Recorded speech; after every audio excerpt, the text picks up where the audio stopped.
विभिन्न विभागों के अधिकारी अपनी विभागीय स्कीमों में मनरेगा कन्वर्जेंस को भी हर हाल में सुनिश्चित करें ताकि स्कीमों के लिए अधिक धनराशि प्राप्त हो सके और मनरेगा का उपयोग भी इन स्कीमों के कार्यान्वयन में किया जा सके। उद्योग मंत्री एवं चंबा जिला प्रभारी विक्रम सिंह ने आज चंबा मेडिकल कॉलेज के दरबार हॉल में केंद्र और राज्य सरकार की महत्वपूर्ण योजनाओं और स्कीमों की प्रगति को लेकर आयोजित समीक्षा बैठक की अध्यक्षता करते हुए कही। बैठक में चंबा के विधायक पवन नैयर, जिला मार्केट कमेटी अध्यक्ष DS ठाकुर, उपायुक्त विवेक भाटिया, पुलिस अधीक्षक डॉक्टर मोनिका, अतिरिक्त उपायुक्त मुकेश रेपस्वाल के अलावा जिला के SDM और विभिन्न विभागों के जिला अधिकारी मौजूद रहे। उद्योग मंत्री ने कहा कि विभागीय योजनाओं और स्कीमों में मनरेगा कन्वर्जेंस की प्रगति को अगले 2-3 महीनों के भीतर आयोजित होने वाली आगामी बैठक में प्रस्तुत किया जाए। उपायुक्त मनरेगा कन्वर्जेंस के तहत विभिन्न विभागों के लिए बाकायदा लक्ष्य निर्धारित करेंगे। उद्योग मंत्री ने बताया कि ग्रामीण विकास मंत्रालय की गाइडलाइंस के मुताबिक 260 ऐसे कार्य हैं जिन्हें मनरेगा के तहत किया जा सकता है। उन्होंने कहा कि चंबा जिला की भौगोलिक परिस्थितियों के मद्देनजर सड़क नेटवर्क के विस्तार की सबसे बड़ी आवश्यकता है। सड़क सुविधाएं जितना बढ़ेंगी उतनी ही आर्थिक गतिविधियों को रफ्तार भी मिलेगी। उन्होंने लोक निर्माण विभाग के अधिकारियों को निर्देश देते हुए कहा कि वे सड़क निर्माण से जुड़े सभी FCA मामलों की क्लियरेंस को पूरी प्राथमिकता देकर तत्परता के साथ निपटाएं ताकि सभी सड़कों योजनाओं का कार्य समय पर शुरू हो सके। लोक निर्माण विभाग की समीक्षा के दौरान उन्होंने यह भी कहा कि विभाग विशेषकर विधायक प्राथमिकता की स्कीमों पर भी गंभीरता दिखाए और उन्हें अमलीजामा पहनाए ताकि आवश्यक धनराशि मिले और कार्य भी समयबद्ध तरीके से पूरा हो सके। उद्योग मंत्री ने कहा कि ग्रामीण विकास की ग्रामीण क्षेत्र के उत्थान में सबसे बड़ी भूमिका है। उन्होंने खंड विकास अधिकारियों को हिदायत देते हुए कहा कि वे लंबित कार्यों को जल्द शुरू करें। जो कार्य अभी तक शुरू नहीं हुए हैं उनके कारणों को दूर करें या फिर धनराशि को किसी अन्य स्कीम में डाइवर्ट करवाएं ताकि उपलब्ध बजट का उस स्कीम में उपयोग किया जा सके और लोगों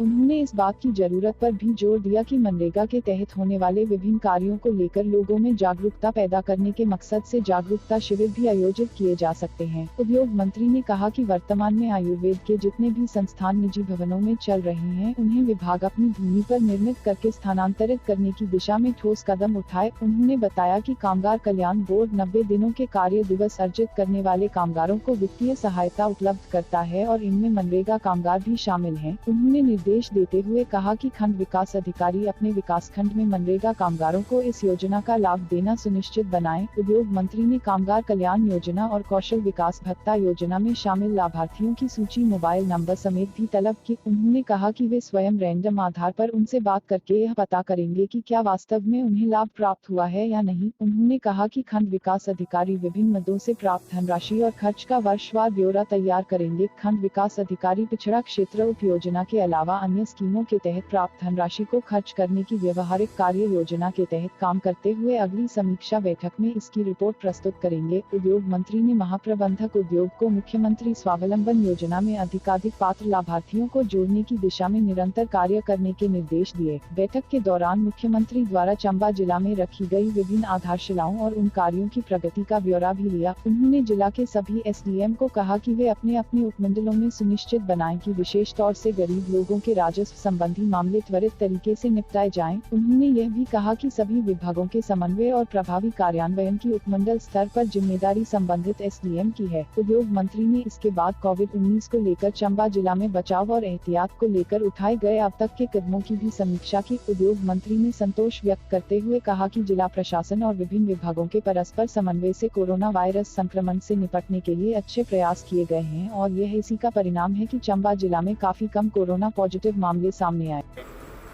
नहीं, इसमें चंबा में इंडस्ट्री नहीं लग रही है, इसका कोई ये कारण नहीं है कि हम चाहते नहीं है चंबा में इंडस्ट्री लगे। चंबा हमारा जो है ये कोई बॉर्डर एरिया नहीं है और बॉर्डर एरिया के साथ साथ पूरे हिमाचल प्रदेश के अंदर इंडस्ट्री आई है। लेकिन जिस प्रकार का कल्चर है, जिस प्रकार का यहाँ का हमारी संस्कृति है जो हमें विरासत में मिला है, हम चाहते हैं उससे जोड़कर उद्योग जो है वो इस क्षेत्र के अंदर आए और हम लगे भी हुए हैं। हम हैंडलूम और हैंडीक्राफ्ट में काम कर रहे हैं। मुझे लगता है कोई ना कोई वो प्रोजेक्ट जो है वो यहाँ पे आएगा। हमने कोशिश की है यहाँ पे कि बड़ा उद्योग यहाँ पे आए, लेकिन अनफॉर्चुनेटली अभी तक कुछ लोगों ने उसके ऊपर इंटरेस्ट नहीं दिखाया है।